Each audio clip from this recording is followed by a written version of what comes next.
అందరికీ నమస్తే. Welcome to Andhra Prabha. నేను మీ సంతోషి. శీతాకాలం వచ్చేసింది. చలి జోరందుకుంది.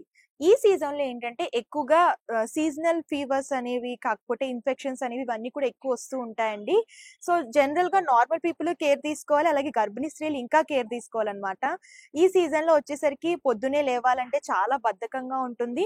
అలాగే ఈ సీజన్‌లో గర్భిణీ స్త్రీలు ఎలాంటి కేర్ తీసుకోవాలో దాని గురించి ఇప్పుడు తెలుసుకుందాం.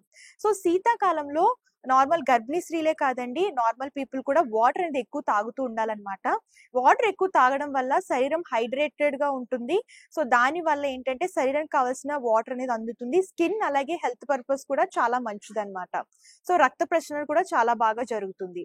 అలాగే శీతాకాలంలో ఏంటంటే గర్భిణీ స్త్రీలు టీలు, కాఫీలు తాగకుండా ఉంటే మంచిదండి. ఎక్కువగా కోకోనట్ వాటర్ అలాగే జ్యూసెస్ తాగుతూ ఉంటే మంచిది. అండ్ ఇంకోటొచ్చేసరికి ఈ సీజన్‌లో ఎక్కువ జబ్బుల బారిన పడకుండా ఉండాలి అనుకుంటే రెగ్యులర్‌గా హ్యాండ్ వాష్ అనేది చేసుకుంటూ ఉండాలండి. దానివల్ల డిసీజెస్ అనేవి రాకుండా ఉంటాయి.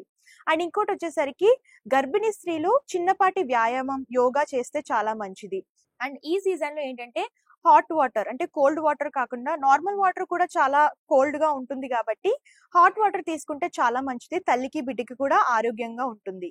అండ్ ఇంకోటొచ్చేసరికి ఈ సీజన్‌లో మార్నింగ్ గానివ్వండి, ఈవినింగ్ గానివ్వండి ఎండలో కొంచెం సేపు ఉంటే చాలా మంచిది. ఎందుకంటే లేలేత కిరణాలు మన శరీరం మీద పడడం వల్ల విటమిన్ డి అనేది వస్తుంది.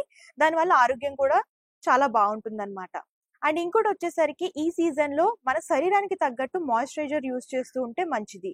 అండ్ ఈ సీజన్‌లో టైంకి తినాలండి, టైంకి పడుకోవాలి. ఈ టిప్స్ అనేవి ప్రెగ్నెంట్ లేడీస్ గనుక ఫాలో అయితే వాళ్ళకి ఆరోగ్యపరంగా అలాగే స్కిన్ పరంగా ఎలాంటి ఇష్యూస్ రాకుండా ఉంటాయన్నమాట. సో, ఈ టిప్ మీరు పాటిస్తారని అనుకుంటున్నాను. మరొక టిప్‌తో మళ్ళీ కలుద్దాం. అంతవరకు సెలవు. చూస్తూనే ఉండండి ఆంధ్రప్రభ.